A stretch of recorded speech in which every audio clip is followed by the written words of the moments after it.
Once upon a time, I met this millionaire. I was a delivery boy going to deliver a package to him. When I got to his house, mind you, I got there very late, about 2-3 hours after the time of delivery. So he was supposed to be mad. He was supposed to be mad. You know, rich people don't play with their time. I was supposed to get there like maybe between 8 and 9 p.m. You know what time I got there? 1 a.m. in the morning in Pennsylvania. Whilst I was on my way, he kept texting me, calling me.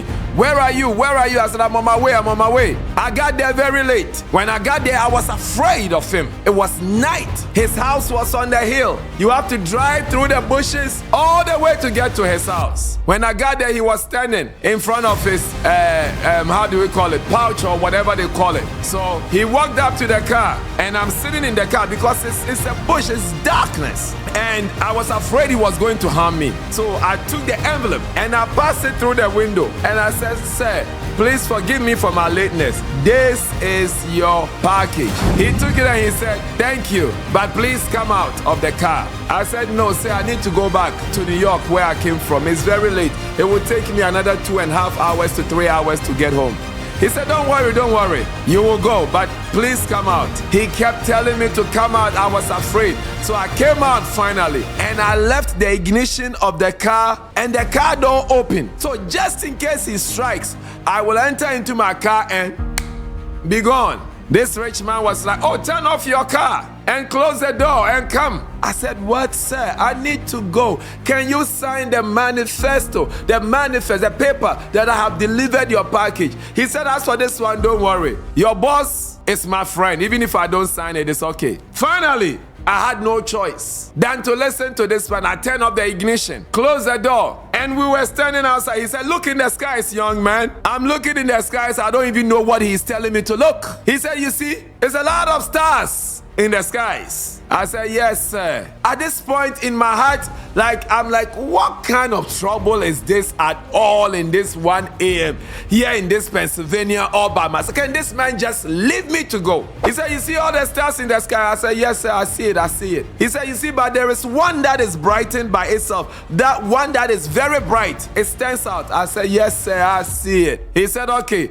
that is your star. I said, thank you, sir. Can I go now? He said, you still don't get it. I said, no. He said, that is your star. I am very sick. And when you got here, you saw me standing outside. I said, yes.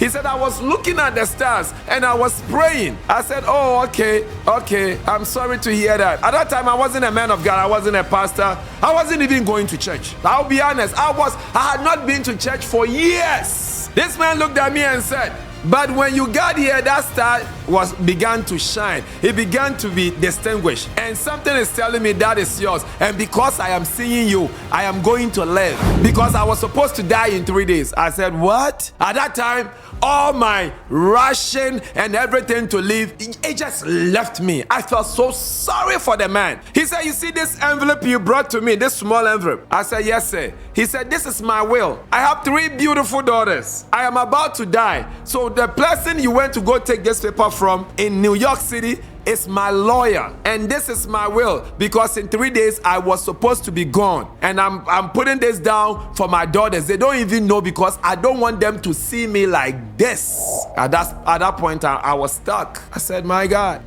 I didn't know what to do. I didn't know how to pray.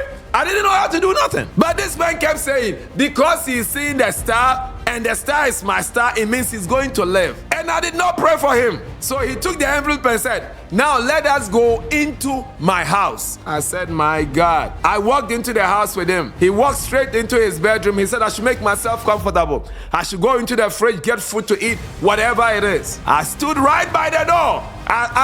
I felt sorry that he was going to die. At the same time, I was being watchful because I didn't want to get killed in that bush. He came from his bedroom with a lot of money. He said, this is for you, for seeing you and making me have confidence that I will not die in 3 days. I said, what? I took the money. Money is good, so I took the money.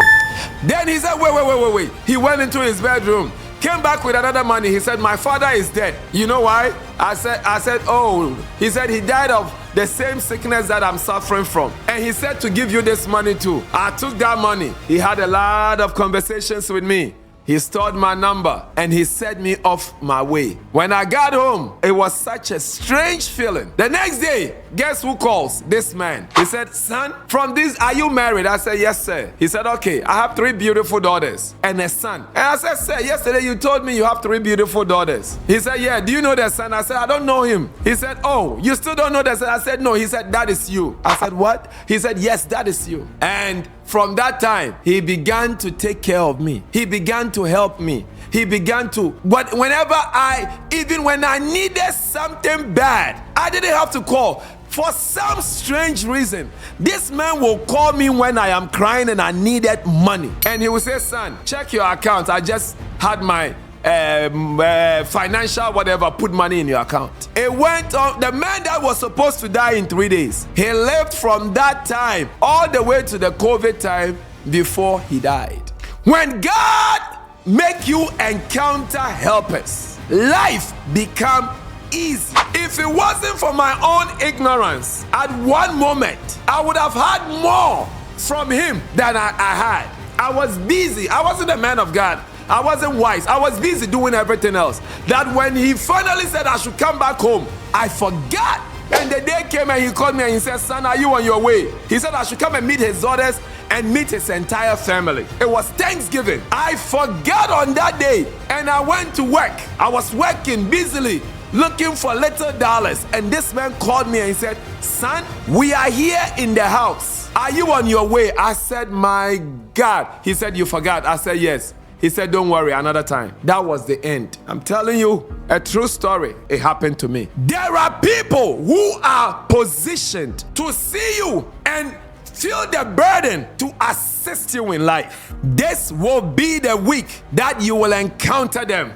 May you never miss them because of ignorance, arrogance, pride. I have everything I want. I can't listen to nobody. May that never be your story.